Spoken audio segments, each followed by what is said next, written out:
Hello, everyone. Welcome to the Collaborative Science for Estuaries webinar series. My name is Nick Sobral. I'm a member of the NERRS Science Collaborative staff. We're glad you can join us for today's webinar titled Credit for Going Green, Using an Expert Panel Process to Quantify the Benefits of Buffers. The webinar today is part of a monthly webinar series that features research, integrated assessment, and science transfer projects funded by the Science Collaborative. The National Estuarine Research Reserve System, or NERRS, is a national network of 29 unique research reserves as shown on this map. This is a NOAA program that works in collaboration with a local place-based partner, either a state agency, university, or nonprofit. Each reserve site includes programs focused on land stewardship, research and scientific monitoring, training programs for the public and local officials, and education. The Science Collaborative supports science for estuarine and coastal decision makers by coordinating regular funding opportunities and supporting user-driven collaborative research, assessment, and transfer activities that address critical coastal management needs identified by the reserves. The research it supports is highly collaborative, integrating end users into the research process to create products that support coastal management. All attendees were muted upon entry, and we will be handling questions via the question feature on the GoToWebinar console. We'll have time for questions at the end of the webinar. However, we do encourage you to submit your questions as they occur to you throughout the webinar by entering them into the questions field on the webinar console.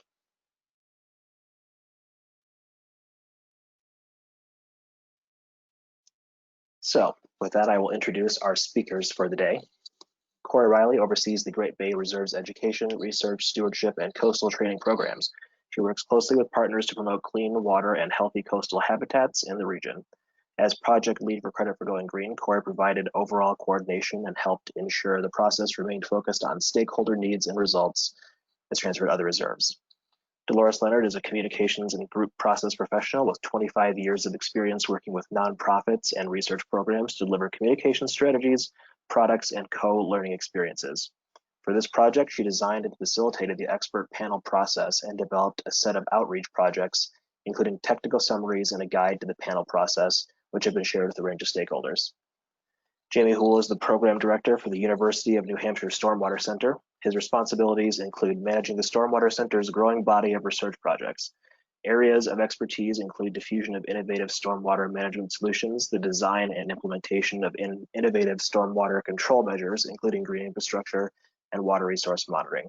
As technical lead for the Credit for Going Green project, Jamie identified experts for the panel and oversaw the panel process and development of the final report. Corey, I'll go ahead and pass it over to you now. Thanks, Nick. And thank you to the NERRS Science Collaborative for funding and supporting this work. This project was led by the UNH Stormwater Center and could not have happened without the superb facilitation, process, and communication skills of Roka. It was important to us that this work would be relevant to other northeastern estuaries that face the challenges that we do with nutrient pollution. And we're grateful to our New England NER partners for making sure this project was relevant outside of New Hampshire. Finally, a key component of all collaborative research is sincere engagement with decision makers. When it comes to pollution targets in New Hampshire, the two that call the shots are EPA and our Department of Environmental Services. And our regulatory partners were incredibly helpful, offering sincere input, examples from other sectors or places, and clear guidance on what would make this product more useful. So I just want to thank all of the partners and advisors before we go any further.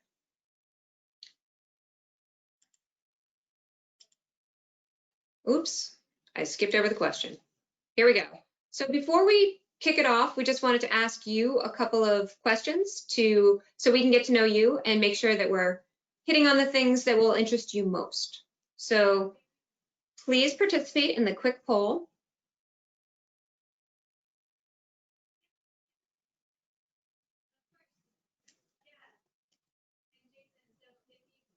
And I believe Nick will show us all the results in just a moment.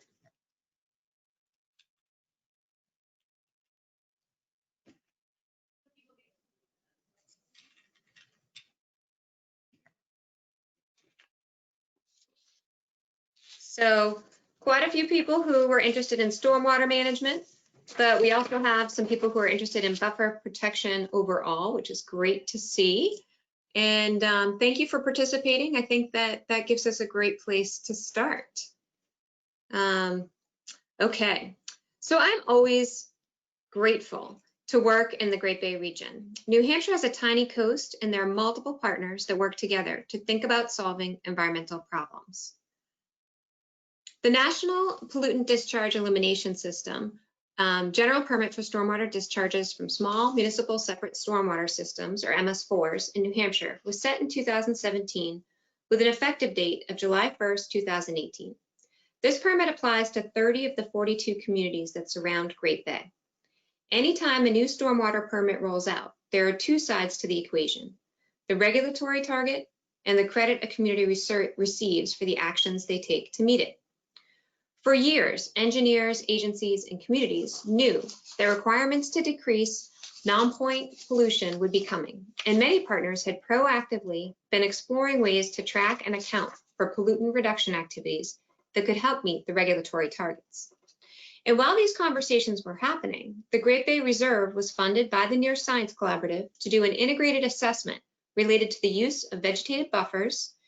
This project did an extensive analysis of science on the effectiveness of buffers, the economic costs and benefits, policy options, and a detailed community assessment. The buffer project found that these areas of natural land around wetlands and water bodies were highly valued for their ability to keep water clean, provide habitat, control erosion, and reduce flooding. There was also a robust body of local science and data to support healthy buffers' capacity to provide these benefits. However, communities found it difficult to quantify these values and therefore receive credit for the use of buffers under the state's stormwater permit. They clearly wanted to go green, but they reasonably asked, what kind of credit can we get? Communities wanted to know exactly how buffers compared to gray infrastructure when it came to nitrogen removal, and if buffers could ever be counted as a nutrient reduction technique by regulatory community. Jamie was an integral part of that buffer integrated assessment project team. We refer to this project as BOB, or Buffer Options on the Bay, and Jamie helped out a lot. And since he was in the thick of working with communities in New Hampshire on stormwater remediation techniques, this really resonated to him, what he learned through the community assessment.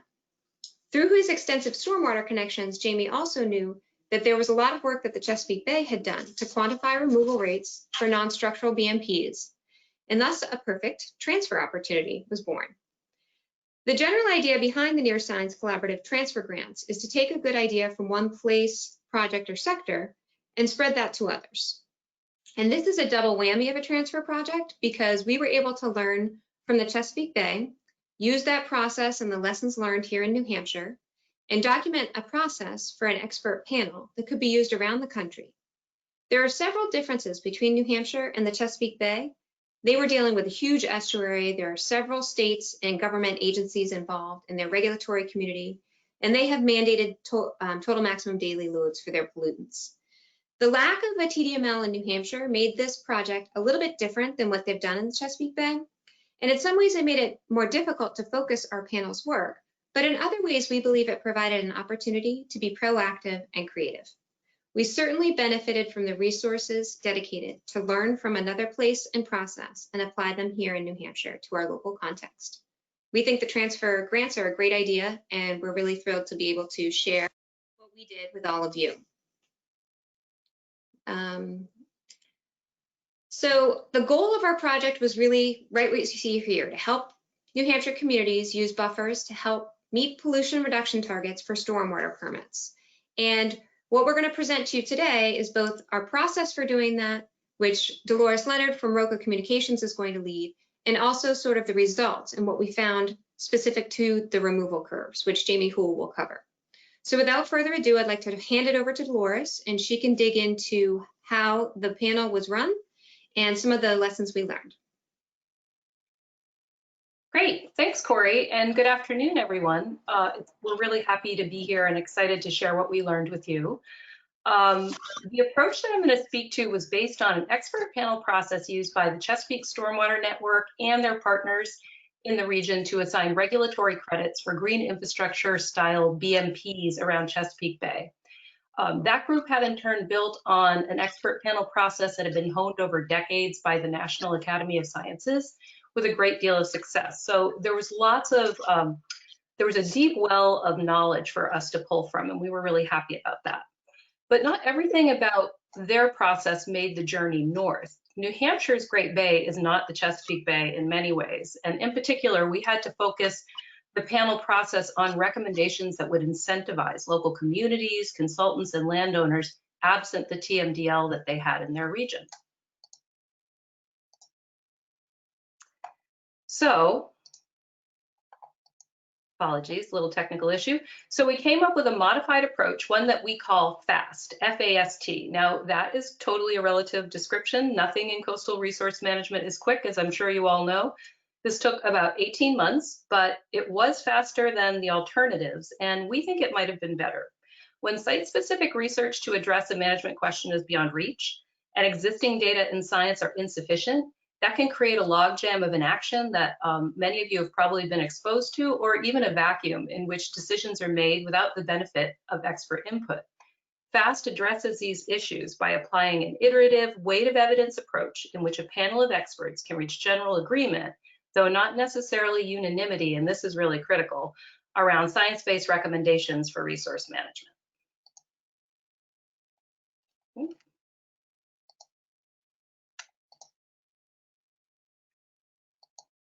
So before I walk you through the steps of the process, I just want to say that, at least from my perspective, there's nothing remarkable about the methods that are in this approach. We drew on group process and project management tools and best practices that most of us were familiar with to refine the approach. But what could be unique is how we put these methods and tools together for this particular purpose. We do anticipate improving this approach as we continue to use it, and hopefully we'll get to use it next year. And we want to learn from the experiences of other groups who use it. So if after this webinar you decide that you're going to end up going fast, we'd love to hear about it.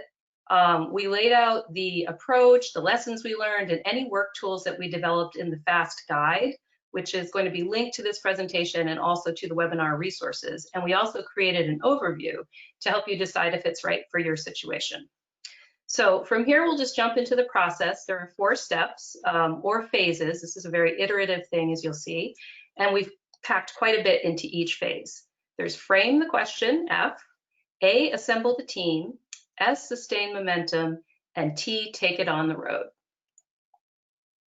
Okay.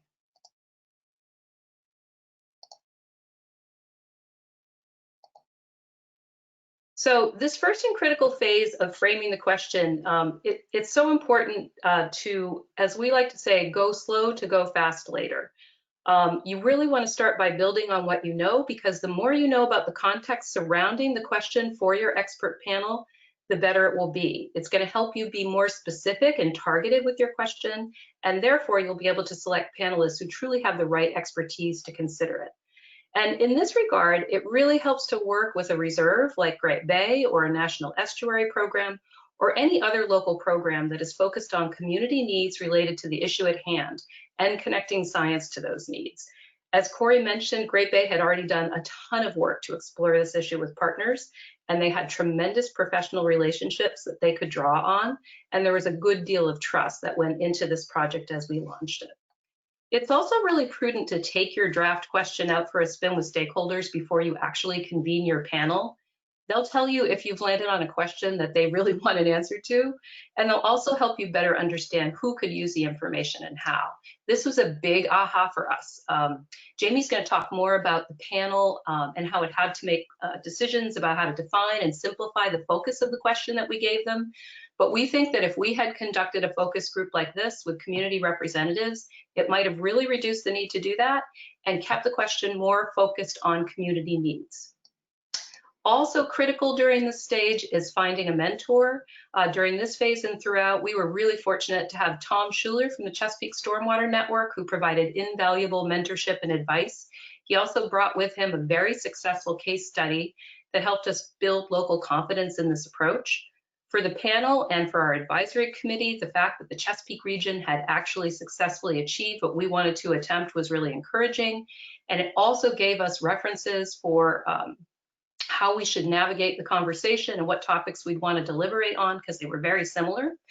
And we did learn that it was really important to do a little bit more than we did initially to compare the local physical context of the 2 places, i.e. where your case study comes from and where you're working. Last but not least, really important to consider in this situation is that It takes time and skill and resources to shepherd an expert panel, and if you don't have it in-house, it's really important to find resources to do it elsewhere. You really need to be able to resource the panel not only from the technical perspective, from the group process perspective, and those two sets of expertise are best served if they're different individuals who are doing it. And we were just so fortunate to have this grant from the Science Collaborative, which made it possible. So I want to echo Corey's thanks for that. Okay.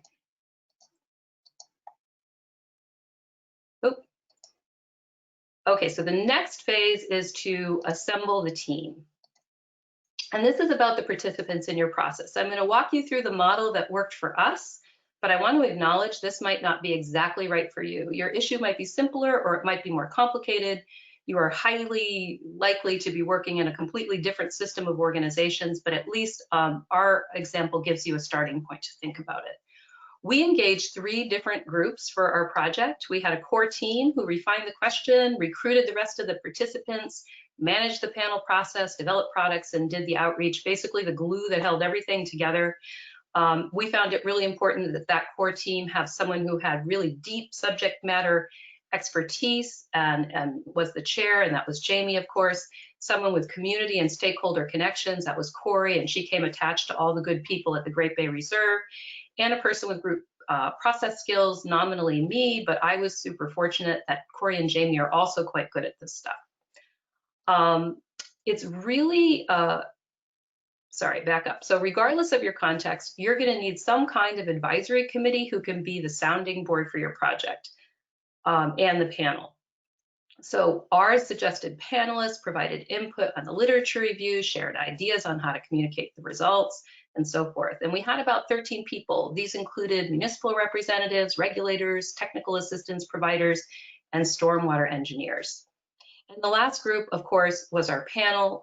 Can't get around that. This is a panel process. In addition to making the critical decisions that led to science-based recommendations for assigning regulatory credit for constructed or restored buffers, this group helped enrich the literature review, refine the question, and some of them are actually now ambassadors for the process and its products in the state and the region. One big lesson that we had in terms of convening the right people for the panel is that having panelists who actually understood the management needs behind the question and worked well with others was as important as having the right mix of technical expertise. You really need people who understand what it means to be working toward general agreement and not necessarily unanimity, and are willing to participate in a discussion that points to that. We were very fortunate that we had this for our panel. And just a quick show of the types of folks that we had on our panel. We had Jamie, of course, and we had watershed hydrologists and soil scientists and fish and wildlife biologists and regulators from the state and regional level, and also representatives of the consultant community.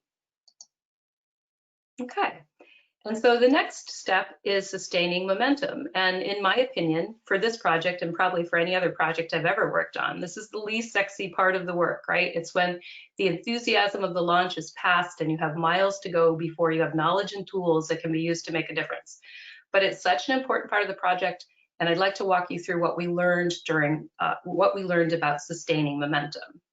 First of all, we learned that shepherding a panel toward its goal during this time requires patience and persistence. Some might call it doggedness, flexibility, preparation, and a sense of humor when you can muster it. Having a chair who's well respected and perceived as neutral was also key, because when the going, or rather the conversations, get really tough and they feel circular, it's important to have that level of trust so that you can plow through or pull through as you need to.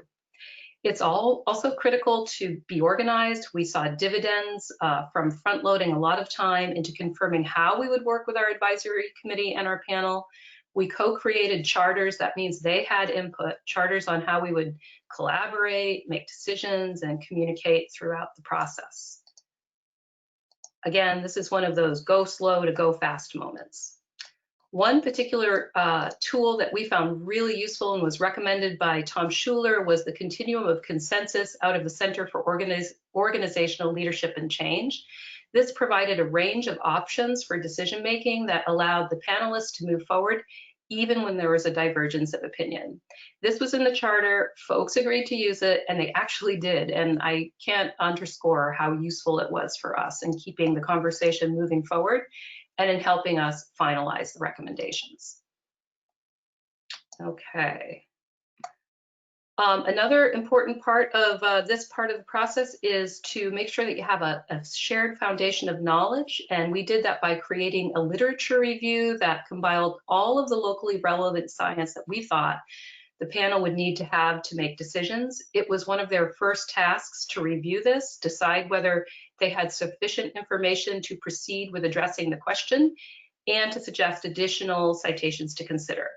This was a really lengthy step for us. Both the compiling of the list and the organizing of the information was complicated by the many, many physical factors that influence the performance of buffers with regards to water quality. And it was really difficult for us and the panel to decide which aspect of buffers and in what order and in what scale as we went through this process. And I'm not going to say any more. Jamie's going to speak to this in depth in just a few minutes. I also can't emphasize that it's enough that it's so important to give panelists real work to do in meetings and between meetings. Jamie and I worked really hard on this to plan directional meetings that teed up assumptions and decision points that panelists would have to discuss. And sometimes we did not get to a decision in the meeting, and I'll acknowledge that was super frustrating, but we also learned that it was okay, and it was perfectly fine to live with that, because the time between meetings was just as important for decision making and maintaining momentum. And so we looked for creative ways to keep the panel engaged during those intervals. One thing that we used, and probably this was our most effective process tool, I would say, for this project, was an online survey. We would tee up this survey asking panelists to review and approve the previous meeting's notes using that continuum of consensus. And in those notes, we would ask them to confirm or flag decisions that we thought had been made at the last meeting. They'd provide us some feedback on that, and they'd also provide us feedback on new decisions or assumptions that they would have to discuss at the next meeting. So we would take all those results and we would design an agenda for the next meeting. We'd send it out to the panelists along with the survey responses. Everyone could see everyone's responses. We asked people to be prepared to speak to what they had said at the next meeting. And together, all of this helped the project move forward, and it also helped people feel like they had more of a stake in the discussion, particularly those people who are not so vocal in meetings and are a little more introverted. They really appreciated being able to provide comments in this way. Another way to keep momentum that I think the panelists appreciated very much was to have homework that actually used their expertise. So for example, we had one member of the panel do a targeted literature review to help us define buffer characteristics. And we had another one who was in regulatory help us with language that would be consistent with New Hampshire stormwater manual. Okay, so now this last phase of the project, taking it on the road, this is about how we finalized the panel's recommendations and we shared the results. And again, I'm going to walk you through what worked for us with the understanding it could be very different for you. As with any outreach project, this is about who uses the information, your audience, if you will, and so it has to start with them.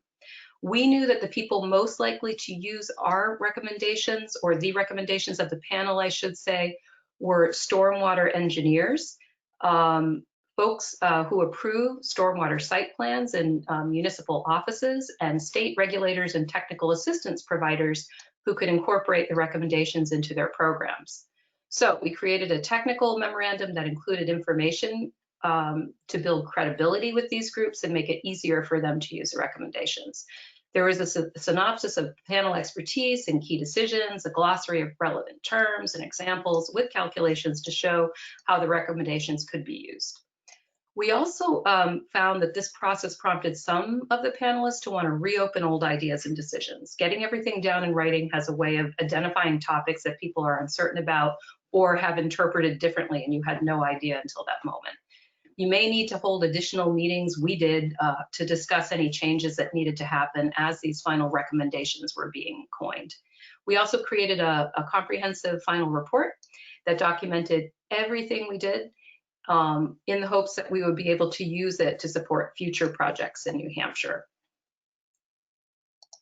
And I think I have one more slide here. Yes, okay.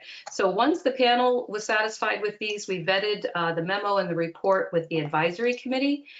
They provided a little feedback. That had to go back to the panel. That was another place where we hadn't planned enough time, and we would plan to have more time in the future because we want the panel to be able to respond to their recommendations.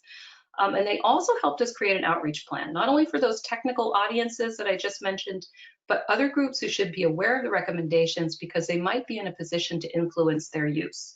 So for example, people who serve on planning boards may not have the technical expertise or need to understand exactly how the performance curves that Jamie is going to talk about works, but they may need to know enough about them to say when they would be useful and recommend them to consultants or in community meetings and so forth. So we created outreach materials for them and for other folks. And in the end, we had enough communication tools that we put together this little communications and outreach toolkit that anyone could use if they wanted to share the process, the results of the work, and so forth with a range of different kinds of audiences. And we made this open source and available to our committee and to our panel and to pretty much anyone we've worked with on this since.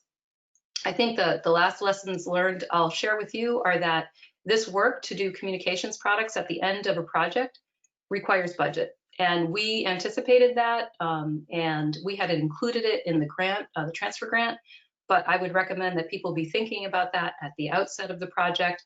We know, for example, that if we had had even more than we had planned for, we could have done a lot more with that technical engineering community that I mentioned earlier. We could have done focus groups with them and created other projects and other outreach that perhaps would have promoted the diffusion of this particular set of tools or recommendations.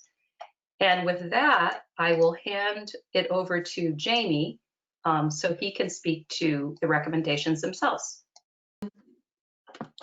I don't want to waste anybody's time. So this is, I'm not a stormwater engineer, but I'm familiar with the project.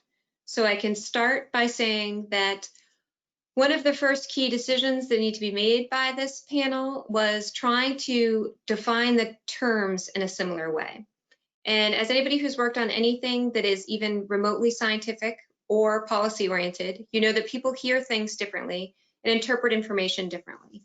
So things that we thought were going to be pretty easy to just dig right into, we spent, I think, 2 meetings just going over making sure that everybody had the exact same definitions in mind. Some of the things on the slide here are key definitions that we need to establish very early on in the process. This is just emblematic of one of the challenges of taking a very complicated issue and trying to simplify it as much as we possibly could. I think that Jamie is back. And Jamie, I only covered one of your slides, so you're in luck. All right, can you hear me? That's the question. Yes. Yes. Okay. Well, my internet just bonked for the first time ever, right in the middle of it. So yeah, so you went over key terms. Yep. Okay, really important. I'll move us to the next slide if I can get control. There we go. Also important were upfront kind of discussing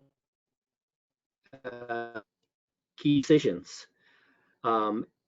As usual, when you assemble a bunch of subject matter experts, a lot of information is really important. Content is important. All of the details are very important. And as Tom Schuler had warned us, our transfer mentor, many like to kneel at the altar of complexity. We take, and we were trying to simplify something. We were trying to take very complex information and turn it into a simple and useful idea. And this inevitably, I guess if you do it right, this inevitably leaves everybody feeling a little bit uncomfortable. And so that's where the process kicks in and deals with it. But what we really had to do is come up with key decisions. So we were talking about buffers. Naturally, buffers are a very broad and dynamic context. We basically reduced the world of buffers into 2, either forested, which was our optimal condition, or grass buffers, which was our suboptimal.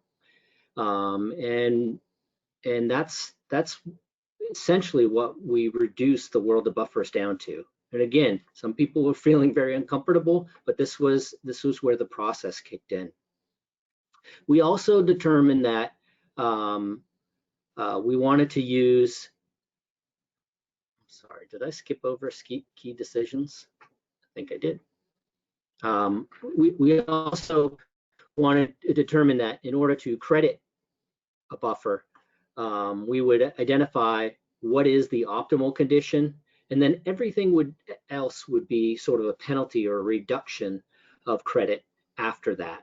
So our optimal condition was a buffer at 100 feet that was forested, and that in turn received our maximum credit. And then we really need to determine, well, what bounded that credit? Could we go up to 200 feet? Could we go down to 1 foot?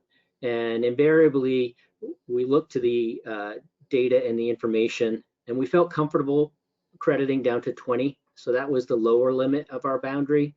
And we really didn't feel too comfortable going beyond 100 feet because the literature really didn't have much to say. A logical person would assume that if a 100-foot buffer is good, a 200-foot buffer is better. We just couldn't bear that out or defend that in the literature. So again, we had to determine what was minimally acceptable to bound our condition.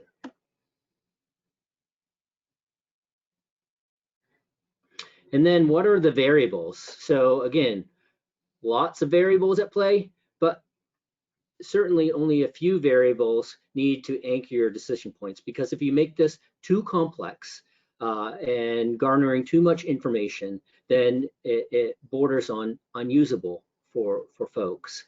And so our key criteria really are the type of buffer.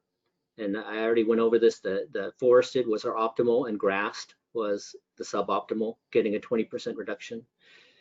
Lots of conversation on what this suboptimal condition was. We won't bore you with those details, but this was the product of probably 2/3 of our meetings. And then you have to look at what type of information that you have. What type of information not only is important, but what's readily available. So we focused on hydrologic soil groups. And to briefly explain, if you're not familiar with hydrologic soil groups, these are readily available data layers, largely from USGS or other sources, that define soil types due to their hydrology, able to pass water very freely, highly porous, or hydric, unable to pass water, and these would be our wetland soils and clays. So hydrologic soil group A would be your sands, hydrologic soil group B would be loams and sandy loams, C would be loams and silts, and then D would be your clays and wetland areas. And so these data layers were readily available, and this sort of began to anchor our reduction. And we had lots of conversation around depth to groundwater really influencing nitrogen removal, especially in buffer areas. But depth to groundwater was something that would have to be largely investigated in a site-specific way. It's not a readily available data layer. So while it was important, and we didn't try to erode the importance of that, we didn't have readily available information to address it. So we reduced this into very simple ideas, again, which is uncomfortable if you really specialize in the impacts of depth of water in riparian buffers. So what we decided was that for sediment and phosphorus, we would more permissive, more permeable soils would get higher removals, and that nitrogen would effectively work in the inverse, meaning nitrogen removal would be best in D soils and get less efficient as we move up the hydrologic soil chain.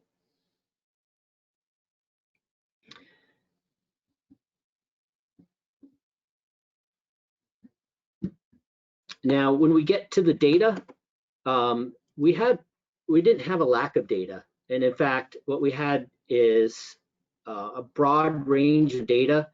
And it was so broad that we sort of fell back into the a safe place of using past precedents and using existing results from panel processes as bounding our removal criteria. So instead of inventing a new source of data from the literature, what we did is we fell back on the data, the spread of data that was available through the Chesapeake expert panel process. And here you can see a range of different geological differences, and certainly the Chesapeake embodies a much larger area than the Great Bay, and multiple states and multiple geographical characteristics. Our geology in comparison in New Hampshire was a lot less diverse. And so what we decided to do is we decided to accept the full range of the removal efficiencies, and then bound that again by the optimal conditions based on the hydroelectric soil groups, and then any suboptimal basically got reductions. The upper end was bounded by the high removal efficiencies in this chart. The lower end was bounded by the minimal removal efficiencies, and that really created the curve that we'll go into next. So the results after lots of painstaking discussions, we really wanted to, and again, what do these results look like? How do you use them? Who is going to use them? I mean, these are all part of these discussions. And what we decided to do is we wanted to really utilize existing templates that end users and engineers and other folks that were involved in similar applications were already using. And so we went to some of the newer stormwater permits that have been issued by EPA Region 1, and they have developed a range of performance curves that can be used to model the efficiency of structural stormwater best management practices. And so we didn't want to stray too far from this. In this particular example, you've largely got removal efficiencies on the vertical axis, and on the horizontal axis you have physical storage capacity or depth of runoff treated. And so in order to interpret these, you really only need to know three variables: BMP type, the hydrologic soil group, and the depth of runoff treated. And so we really want to use the same methodology in our performance curves.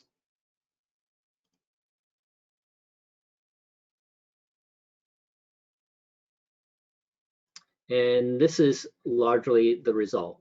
So again, the upper bound is the upper limits of the data that we use to define our spread here, and the lower bounds is bounded by the minimal data. And what we have is removal efficiency on the vertical axis, and in the horizontal axis is buffer width. So we did curves for every hydrologic soil group, A, B, C, and D. And so like the other performance curves, these charts require three known variables in order to interpret.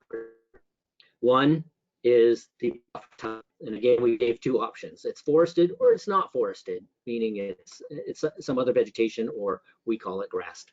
And then you need to know the hydrologic soil group that buffer is in. And then you need to know the width of the actual buffer. And so here, again, the data is bracketed by the 20-foot minimum buffer and the 100-foot maximum buffer.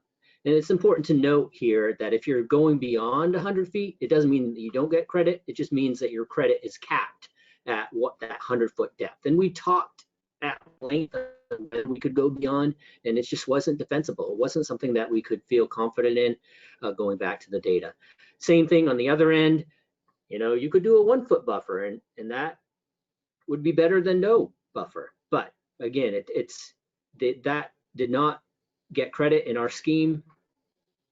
Only buffers up to 20 feet actual width got credit. And so one of the reasons why we didn't go beyond that, because we didn't want to diminish, we didn't want a race, for the minimum. If you could get some credit for a 1-foot buffer, then what would limit you from going for more? So we felt there had to be some limits. So here's hydrologic soil A. So if you now know these three variables, your buffer type, your buffer width. You can basically, with a pencil and a ruler, you can find the removal efficiency. So in this case, if we had a buffer width of 60 feet, and you had a forested buffer, you can see here you get 10% reduction of nitrogen, you get about 38% reduction of phosphorus, and you get about a 50% reduction in sediment. And that's basically how these curves work. If we go down to the next soil group, what you'll start to see, again, is a diminishing of phosphorus and sediment removal and an increase in the nitrogen removal based on the presumed depth to groundwater or the saturated condition.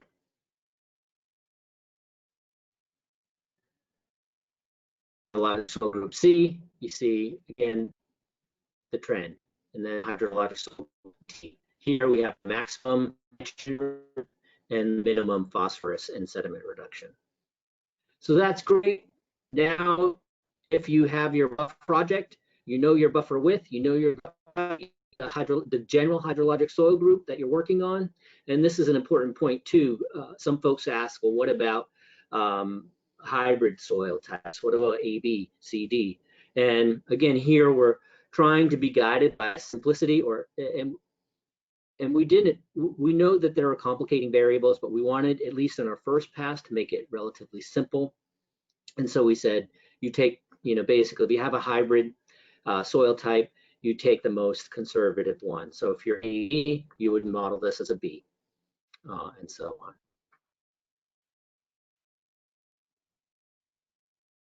So now that you know the potential removal from your buffer project, now in order to get a load reduction, and again, this is where I think it's good to reiterate, it's really necessary to define what your objectives are in the start, because our expert panel was full of a lot of regulatory types who are old hat at calculating total maximum daily loads. A lot of our minds just go right back to quantifying load export rates for different land uses, removal efficiencies, and if you're not clear about the objective, my sense is, these types of load reductions is the economy right now with a lot of this natural infrastructure, a lot of these environmental services, right? Some economy to these things. We all know that the ancillary benefits of buffers go way, way beyond phosphorus and nitrogen reduction, but it's part of it's part of this process of really understanding, well, what is important, what creates economies around these types of numbers. And it just so happens that in our area, these types of nutrient reductions are really the economy that's created by impaired waters. So another important point to note.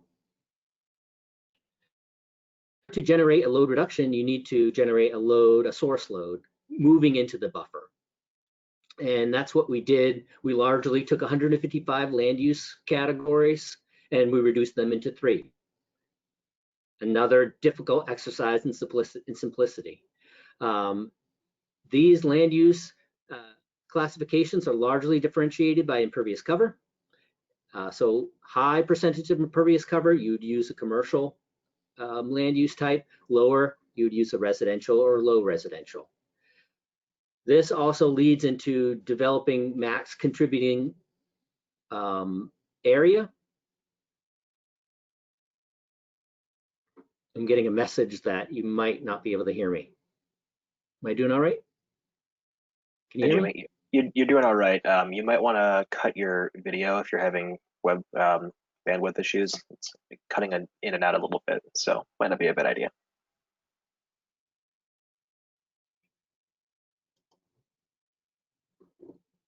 Okay, sorry about that. I'm going off my phone since my home internet crashed. So the contributing area largely relates to sheet flow. And, you know, sheet flow is maximizes the load reduction capabilities of buffers. And our feeling was, as sheet flow moves into concentrated flow, your potential for short circuiting the buffer width increases. And that's where you get a maximum contributing area. 400 for low residential, 100 feet for commercial residential. And this is how you develop your area contributing to your buffer.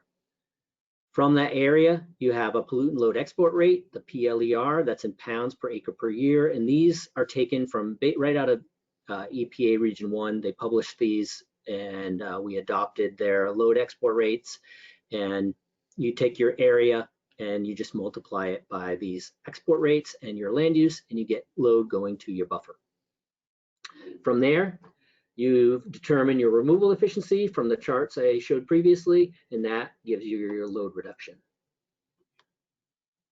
Finally, the literature was clear on slope. And again, this is the same reason we're trying to enhance sheet flow. We're recognizing that steeper slopes also serve to concentrate flow and short circuit buffer and the subsequent pollutant removal. And so buffers over 15% did not get credit.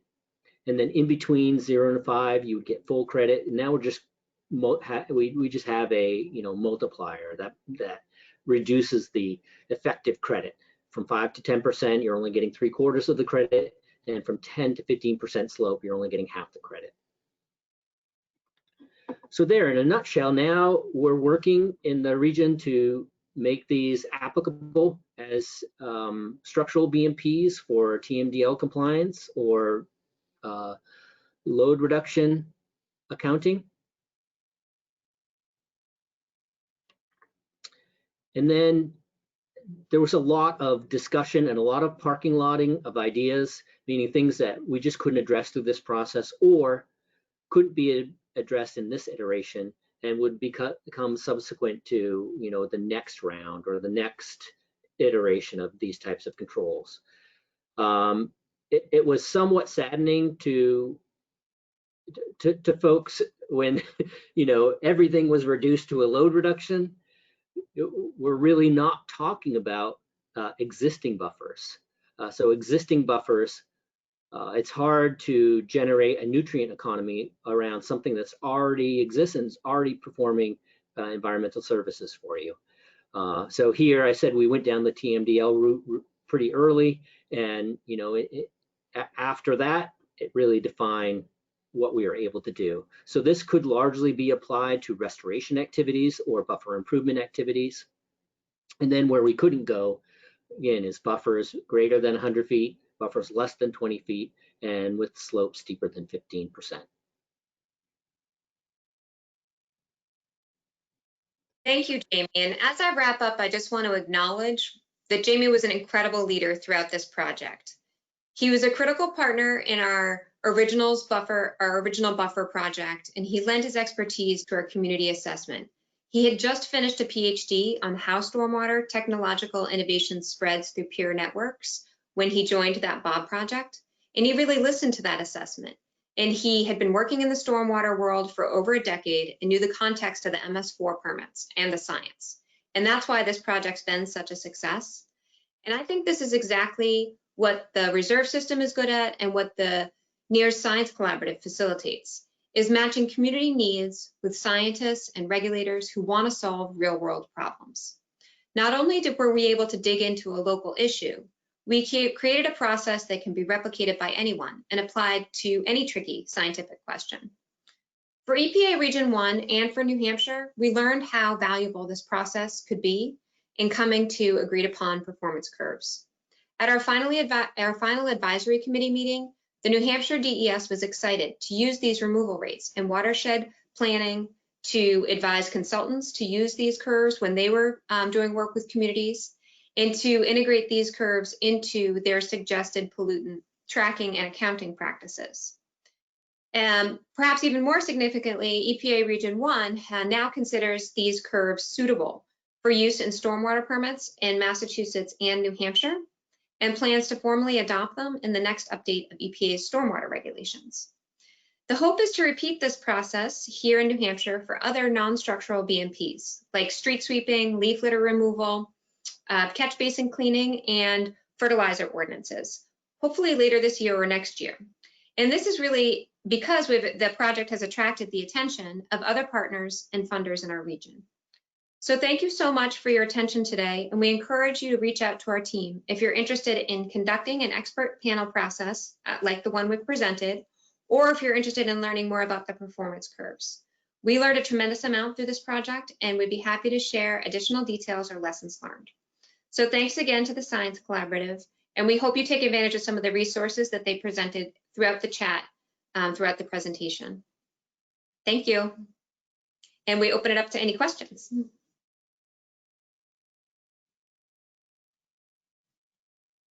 We do have quite a few questions rolling in, so let's look at a few here. We did have some technical questions, clarifications that were aimed at Jamie.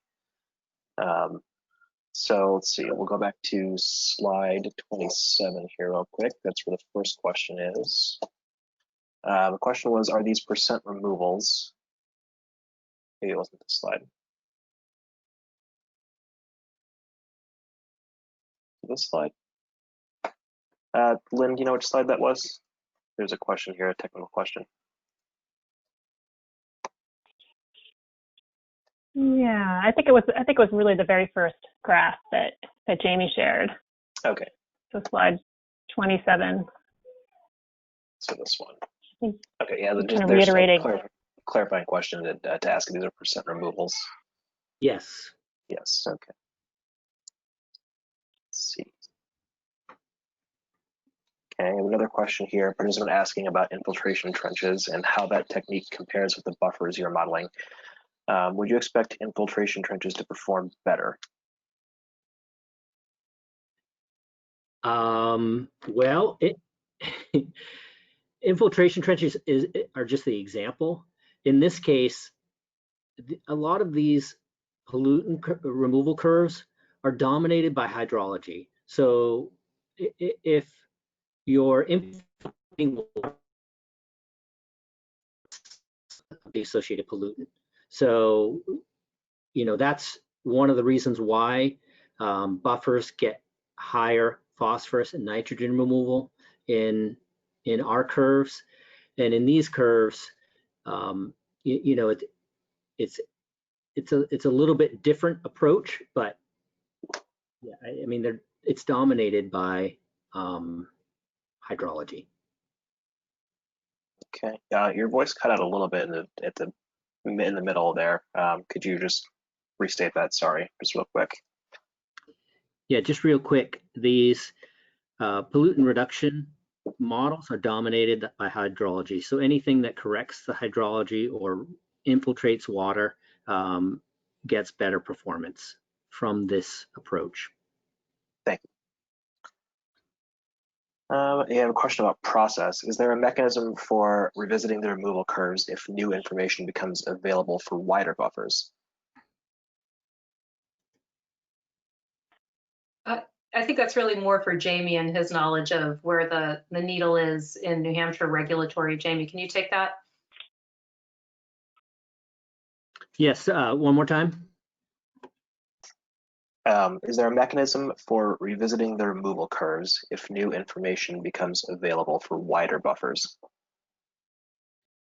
I think so. I mean, that's the way these are supposed to work.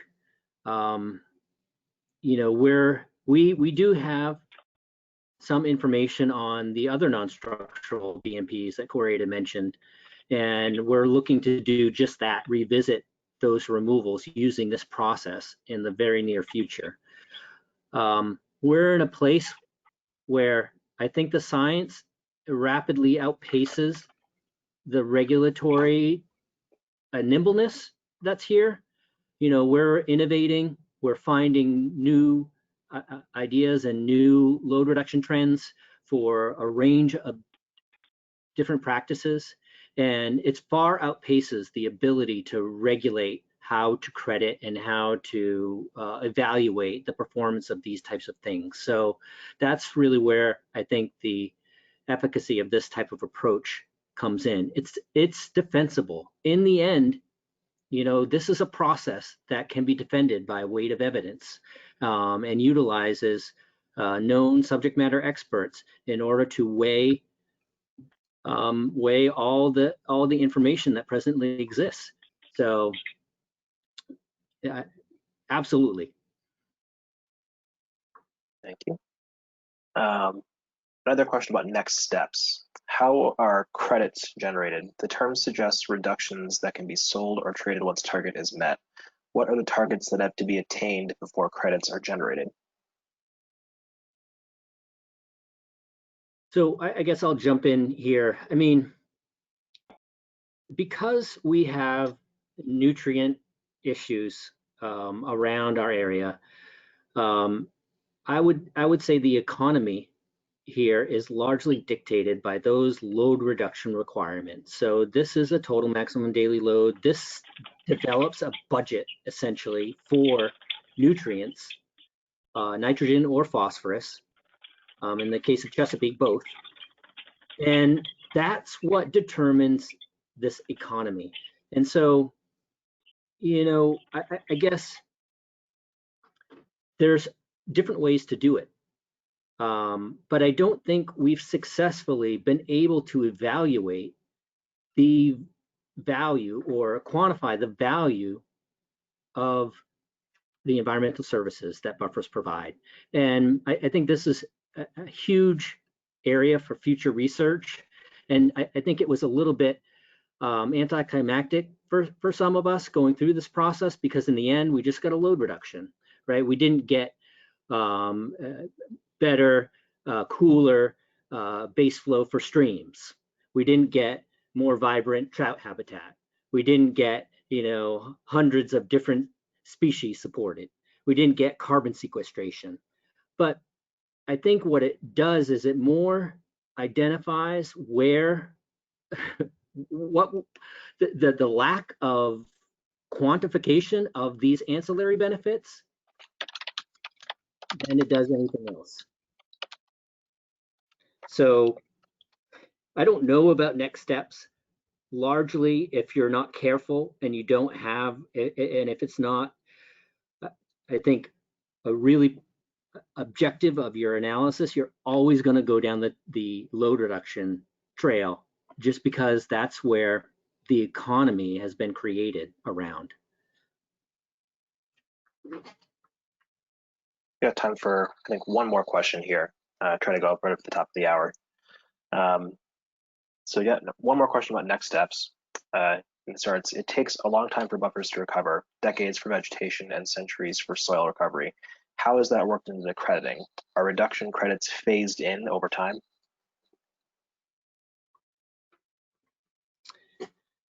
I guess that's me again. What we did to phase that in is we put a 10-year credit life.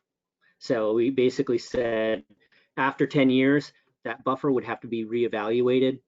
And, you know, we felt that that was consistent with other practices, such as in conservation land. Typically, something is in, you know, if you put something into conservation, it's analyzed maybe every 10 years and reassessed for whether it's following, you know, those practices or not. But a lot of that information goes outside the bounds of, you know, what we were looking at. We were trying to go with something very simple, but we did have a 10-year end to the credit, or a requirement that after 10 years it be reevaluated. One last quick question here, because this is just such a short question about process. Were panel members compensated? Was that something that was built into the budget in the first place? Yeah, I can speak to that one. Oh, go ahead, Corey. Oh, sure. We offered a small stipend to every panelist, and we recommend doing that. Not everybody could take it because some people worked for the government or it wasn't worth the contracting process for the small amount we offered, but we did offer funds to each panelist. Awesome. Thanks, guys. We are out of time. I did try to push it a little bit because I know we had some technical difficulties there in the middle, so we just wanted to make sure we had time to answer as many questions as possible. As always, we will try to answer them after the fact and include them in the Q&A part of the summary product that comes out afterwards. In terms of upcoming announcements, we do have one more webinar coming up in July, at the end of July, July 28th. And that is our next panel webinar, which is on K-12 education. So that webinar will be 3 p.m. Eastern, just as this one has been, and it's a discussion that will feature 4 panelists with experience leading innovative projects that connect K-12 teachers and students with the important research and stewardship activities happening in and around the reserve system. So we hope you can join us and keep an eye out for announcements on that. And of course, we'll end with a big thank you to Jamie and Dolores and Corey for taking the time to be with us today and for answering all of our questions and giving us our nice, thoughtful answers to everything and nice, thoughtful presentation. So thank you all again, and thank you for joining us, everyone.